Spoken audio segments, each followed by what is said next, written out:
Okay, all right, so here's the thing. Harder jump rope skills, the ones that are difficult, they take more time to learn.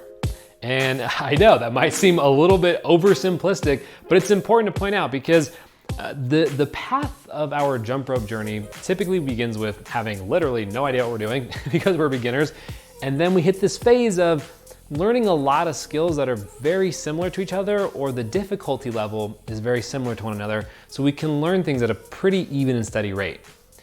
Now, when we do harder skills and we get more advanced, it takes longer and longer and longer before we unlock new skills. Now, admittedly, this probably just sounds like, okay, all right, that's pretty self-explanatory.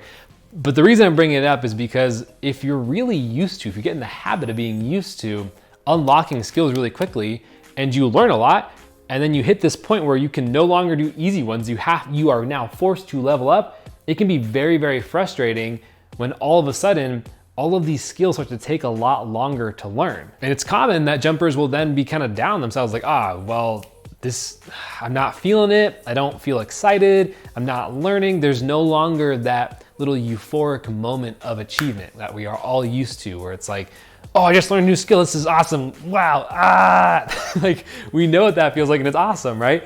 But it starts to happen less and less and less, or not, it doesn't happen less, but it happens less frequently because we are now putting more time between those moments of excitement and of learning.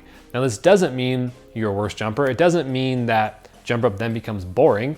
It just means that it's now evolving into a little bit of a different style or a little bit of a different expectation when it comes to learning new jump rope skills. Now, you could always still explore different combos and you can still hit that euphoric moment, that exciting moment, by doing different skills in different orders and in different combinations, which is still its own type of very satisfying way to approach jump rope. Now, this is a little bit different than doing different styles of combos. You can take the same skills you already know and mash them up and reorder them in ways that are a little bit new, and you can still achieve that really fun, exciting moment of doing and achieving a new combo.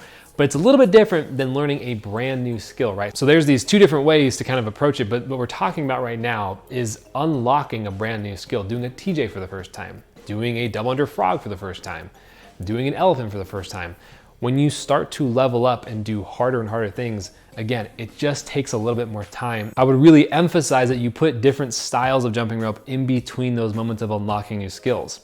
And the reason is that you're still doing something engaging and fun that you can be proud of while you're simultaneously working on leveling up your skills, and you don't become disheartened by just drilling one skill over and over and over every day and you're like, oh my gosh, I can't get this, right? The goal is not to destroy ourselves over harder and harder skills.